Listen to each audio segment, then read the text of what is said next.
നമസ്കാരം. സുഖപ്പെടുത്താൻ വേണ്ടി മുറിപ്പെടുത്തുന്നവനാണ് ദൈവം എന്നൊരു ചൊല്ല് നമ്മൾ കേട്ടിട്ടില്ലേ? ചില മതിലിലൊക്കെ എഴുതി വെച്ചിട്ടുണ്ട്. എന്ന് പറഞ്ഞതുപോലെയാണ് സുഡാപ്പികളും ജിഹാദികളും ഇപ്പോൾ പറഞ്ഞു നടക്കുന്നത്. ഖത്തർ അമീർ, ആഹാ എന്താ മനുഷ്യസ്നേഹി, ഖത്തർ അമീർ പാവാട, ഇതൊക്കെയാണ് കാണേണ്ടത്. എന്താണ് കാരണമെന്നല്ലേ? 8 മുൻ ഇന്ത്യൻ നാവിക ഉദ്യോഗസ്ഥരായിരുന്നവരെ ഖത്തറിൽ വധശിക്ഷയ്ക്ക് വിധിച്ചിരുന്നല്ലോ. പിന്നീട് അത് 25 വർഷത്തെ തടവ് ശിക്ഷയായി കുറച്ചു. ഏറ്റവും ഒടുവിൽ നമ്മൾ കേൾക്കുന്ന വാർത്ത എന്താണ്? ഇവർ ഇന്ത്യയിൽ തിരിച്ചെത്തി എന്നാണ്. ഈ വാർത്ത അറിഞ്ഞപ്പോൾ മുതലാണ് ഈ ജിഹാദികളും സുഡാപ്പികളും ഇങ്ങനെ പറഞ്ഞു നടക്കുന്നത്. എങ്ങനെ? ഖത്തർ അമീർ പാവാട. ഇവിടെയാണ് ഞാൻ ആദ്യം പറഞ്ഞ ആ വാചകത്തിന് പ്രസക്തിയുള്ളത്. സുഖപ്പെടുത്താൻ വേണ്ടി മുറിപ്പെടുത്തുന്ന ആളാണത്രേ ദൈവം എന്ന് പറഞ്ഞതുപോലെ വെറുതെ വിടാൻ വേണ്ടി മാത്രമായിരുന്നു 8 മുൻ ഇന്ത്യൻ നാവികസേനാ ഉദ്യോഗസ്ഥർക്ക് ഖത്തറിൽ വധശിക്ഷ വിധിച്ചത്. എന്തിനാ? പിന്നീട് അവരെ വെറുതെ വിടാൻ. എന്നാൽ അതാണോ യാഥാർത്ഥ്യം? അല്ലേ അല്ല. നമുക്ക് ഈ കേസിൻ്റെ നാൾവരിയിലേക്കൊന്ന് പോവാം. ഏതാനും മാസങ്ങൾക്ക് മുമ്പ് ഒരുപക്ഷെ ഇന്ത്യക്കാർ ഞെട്ടലോടെയും അമ്പരപ്പോടെയായിരിക്കും ആ വാർത്ത കേട്ടിരിക്കുക. എന്താ? നമ്മുടെ ഇന്ത്യക്കാരായിട്ടുള്ള 8 പേരെ, അവർ മുൻ നാവികസേന ഉദ്യോഗസ്ഥരായിരുന്നു, അവരെ ചാരവൃത്തി ആരോപിച്ചുകൊണ്ട് ഖത്തറിൽ വധശിക്ഷയ്ക്ക് വിധിക്കുന്നു. തീർച്ചയായിട്ടും ഇവിടെയുള്ള എല്ലാ മാധ്യമങ്ങളിലും അത് വാർത്തയായി. രസകരമായിട്ടുള്ള ചില കാര്യങ്ങൾ അതിൻ്റെ താഴെ നടന്നു. അതായത് ഓരോ വാർത്താ ചാനലിൻ്റെയും താഴെ കമൻറ്റ് സെക്ഷനിൽ നോക്കിയാൽ നമുക്കറിയാം. ഇപ്പോഴും സംഖ്യകളും മറ്റുമൊക്കെ അതിൻ്റെ സ്ക്രീൻഷോട്ട് എടുത്ത് പ്രചരിപ്പിക്കുന്നുണ്ട്. ഈ ചില നാമധാരികൾ, സുഡാപ്പികൾ, ജിഹാദികൾ എന്നൊക്കെ പറയുന്ന നാമധാരികൾ അറുമതിക്കുകയായിരുന്നു. അത് ഖത്തറാണ്, ഖത്തർ അമീറാണ്, അറബ് രാജ്യമാണ്, ശരിയ ലോയാണ്, അവിടെ വിധിച്ചാൽ വിധിച്ചതാണ്, ഇന്ത്യയല്ല അമേരിക്ക വിചാരിച്ചാലും അവരെ രക്ഷപ്പെടുത്താനാവില്ല, അവരുടെ കാര്യം പോക്കാണ്, ഇന്ത്യയിലായിരുന്നെങ്കിൽ വല്ല മാനസിക രോഗിയായിരുന്നു എന്നൊക്കെ പറഞ്ഞുകൊണ്ട് ഇവരെയൊക്കെ വെറുതെ വിടാമായിരുന്നു. ഈ 8 പേരെയും സംഘികളാക്കിയവർ വരെയുണ്ട്. അവർ സംഘികളാണ്, ഇസ്രായേലിന് വേണ്ടി ചാരപ്രവൃത്തി ചെയ്തതാണ്, അവരെ പിടിക്കപ്പെട്ടു, അവരെ കൊല്ലുക തന്നെ ചെയ്യണം, എത്രയും വേഗം ആ വധശിക്ഷ അവിടെ നടപ്പിലാക്കും, ഇന്ത്യ ഒന്നും ചെയ്യത്തില്ല, മോങ്ങിക്കൊണ്ടിരിക്കത്തേ ഉള്ളൂ തുടങ്ങിയ കമൻറ്റുകൾ അതിൻ്റെ താഴെ നമ്മൾ കണ്ടു. പക്ഷേ അന്നും ഇന്ത്യയുടെ ശക്തി അറിയാവുന്ന ചിലരൊക്കെ ചാനലുകളിലും മറ്റുമൊക്കെ വന്നിരുന്നു പറഞ്ഞു, ഇതൊന്നും നടക്കാൻ പോകുന്നില്ല, ഖത്തർ ഒരു ചെറിയ രാജ്യമാണ്, നിലവിലെ ഇന്ത്യയുടെ ശക്തിയും സ്വാധീനവും വെച്ചിട്ട് ഇവരെ ആ വധശിക്ഷയിൽ നിന്ന് ഊരിയെടുക്കും. പക്ഷേ അവർ പോലും പറഞ്ഞിട്ടില്ല ഇവരെ വെറുതെ വിടുമെന്ന്. എന്നാൽ എല്ലാവരെയും അമ്പരിപ്പിച്ചുകൊണ്ട് അവർ നാട്ടിലെത്തിയ വാർത്തയാണ് ഇപ്പോൾ കാണുന്നത്. അപ്പോൾ അവർ നാട്ടിലെത്തി എന്നറിഞ്ഞപ്പോഴാണ് ജിഹാദികളും സുഡാപ്പികളും പുതിയ ക്യാപ്സൂളുമായിട്ട് പുറത്തു വന്നിരിക്കുന്നത്. ഖത്തർ അമീർ പാവാട, മാനവരിൽ മഹോന്നതൻ. ആര്? ഖത്തർ അമീർ. എന്താ? 8 പേരെ വെറുതെ വിട്ടില്ലേ? അതാണ്. ആരാ വധശിക്ഷയ്ക്ക് വിധിച്ചത്? അതേ ഖത്തർ തന്നെ. ഇനി എങ്ങനെ അവിടേക്ക് എത്തി? അതാണ്.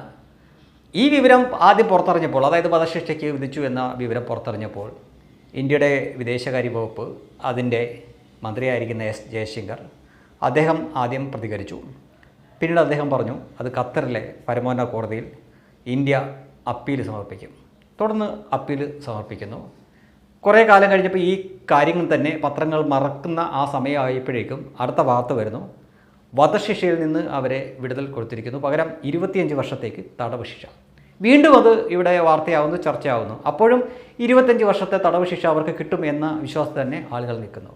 എന്നാൽ പിൻസീറ്റിലിരുന്നു നരേന്ദ്രമോദിയും അദ്ദേഹത്തിന് ഇന്നുള്ള ലോകത്തുള്ള സ്വാധീനം, ശക്തി, അത് മറ്റ് ലോകരാജ്യങ്ങൾക്കറിയാം, ഇവിടെയുള്ള ചില പൊട്ടക്കടത്തിലെ തവളകൾക്ക് അറിയില്ല എന്നേ ഉള്ളൂ. അതിലുപരി അദ്ദേഹം എങ്ങനെയാണോ ഏതാണ്ട് അതേ സമാനമായിട്ടുള്ള കാർക്കശ്യക്കാരനും നിലപാടുള്ള വ്യക്തിയുമാണ് എസ് ജയശങ്കർ. അദ്ദേഹവും തുനിഞ്ഞിറങ്ങി. ഏറ്റവും ഒടുവിൽ എന്താ നമ്മൾ കേൾക്കുന്നത്? ഇവരെ 1 വർഷം പോലും ശിക്ഷിക്കാതെ വെറുതെ വിട്ടു എന്നുള്ള വാർത്തയാണ് നമ്മൾ കാണുന്നത്. അപ്പോൾ ആദ്യം ഇവർക്ക് വധശിക്ഷ വിധിച്ചു എന്ന വാർത്തയ്ക്ക് താഴെ കിടന്ന് അറുമാദിച്ച അതേ ജിഹാദി സുഡാപ്പി കൂട്ടങ്ങൾ ഇന്ന് പറയുകയാണ്, അയ്യോ അത് ഖത്തർ അമീറിനാണ് നന്ദി കൊടുക്കേണ്ടത്, ഖത്തർ അമീറിൻ്റെ മനസ്കത കൊണ്ടാണ് അവരെ വെറുതെ വിട്ടത്, അല്ലാതെ മോദിയുടെ ഇന്ത്യയുടെ കഴിവൊന്നുമില്ല. അല്ലയോ ജിഹാദി സുഡാപ്പികളെ, ശക്തിയുള്ളവൻ്റെ കൂടെ ലോകം നിൽക്കും, ശക്തിയുള്ളവൻ പറയുന്നത് ലോകം കേൾക്കും. അതാണ് കഴിഞ്ഞ കുറേ കാലമായിട്ട് കണ്ടുകൊണ്ടിരിക്കുന്നത്. ഇന്ന് റഷ്യൻ പ്രസിഡന്റ് വ്ളാഡിമിർ പുടിനോട് അദ്ദേഹത്തിൻ്റെ മുഖത്ത് നോക്കി യുദ്ധം നിർത്തണമെന്ന് പറയാൻ തൻ്റെ ഇടമുള്ള ആർജവമുള്ള ഒരൊറ്റ നേതാവേ ഉള്ളൂ, അത് നരേന്ദ്രമോദിയാണ്. അമേരിക്കൻ പ്രസിഡന്റ് പോലും പറഞ്ഞിട്ടില്ല. അത് അനുസരിച്ചോ ഇല്ലയോ എന്നത് പിന്നീടുള്ള കാര്യം. പക്ഷേ അത് പറയുന്നത് ലോകം കേട്ടു. അതേപോലെ തന്നെ ഒരു കസേര വലിച്ചിട്ട് 4 ഫോട്ടോ എടുത്തിട്ടപ്പോഴേക്കും ഒരു വിദേശ രാജ്യത്തിൻ്റെ 4 മന്ത്രിമാരുടെ പണി തെറിക്കണമെങ്കിലും അത് മോദിക്ക് മാത്രം സാധ്യമാവുന്ന കാര്യം.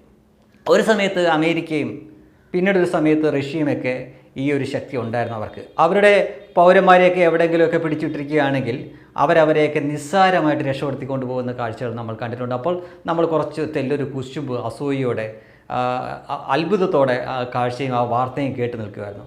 ഇന്ന് അതേ സ്ഥാനത്ത് ഇന്ത്യ എത്തിയിരിക്കുന്നു. നമ്മുടെ ആളുകളെ വിദേശത്ത് നിന്ന് ഒരു പോറൽ പോലും ഏൽപ്പിക്കാതെ തിരിച്ചു കൊണ്ടുവരുന്ന കഥ.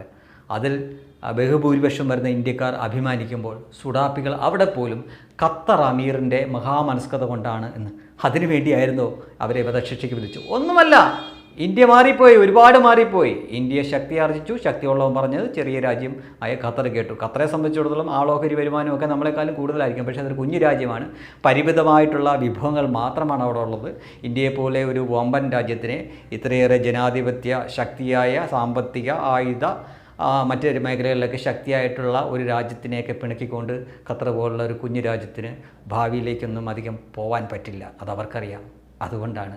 അല്ലാതെ ഖത്തർ അമീറിൻ്റെ മഹാമനസ്കത കൊണ്ടൊന്നും അല്ല ജിഹാദികളെ, സുഡാപ്പികളെ. പിന്നെ നിങ്ങൾക്കൊരു ആശ്വാസമാവുമെങ്കിൽ നിങ്ങൾ അങ്ങനെ തന്നെ പ്രചരിപ്പിച്ചോളൂ. ഖത്തർ അമീർ മഹോന്നതൻ, ഖത്തർ അമീർ പാവാട, അങ്ങനെ തന്നെ വിശ്വസിക്കുക, കമൻ്റ് ഇടുക. പക്ഷേ മുൻകാലത്ത് നിങ്ങളിട്ട കമൻറ്റുകൾ ഇപ്പോഴും അവിടെ തന്നെ കിടപ്പുണ്ട്. സോഷ്യൽ മീഡിയ ആണ്, അത് എത്ര കാലവും അവിടെ അങ്ങനെ തന്നെ കിടക്കും. ഇന്ത്യക്ക് ഒരു തട്ടുകേട് വരുമ്പോൾ അതിൽ സന്തോഷിക്കുകയും ഇന്ത്യയിലെ ബഹുഭൂരിപക്ഷം ആളുകൾ സന്തോഷിക്കുമ്പോൾ അതിൽ കുശുമ്പ് പുന്നായ്പയും കാണുകയും ചെയ്യുന്ന ഒരൊറ്റ കൂട്ടരേ ഉള്ളൂ. അത് നിങ്ങളാണ്. എല്ലാവരെയും അടച്ചു പറയുന്നില്ല. ഈ ജിഹാദി സുഡാപ്പി മൈൻഡുമായിട്ട് നടക്കുന്ന കുറച്ച് പ്രത്യേക ആൾക്കാരുണ്ട്. അവർ ഇന്ന് കൂടുതൽ തുറന്നു കാട്ടപ്പെടുന്നുണ്ട്. ഈ കേസിലും അവർ തുറന്നു കാട്ടപ്പെട്ടു.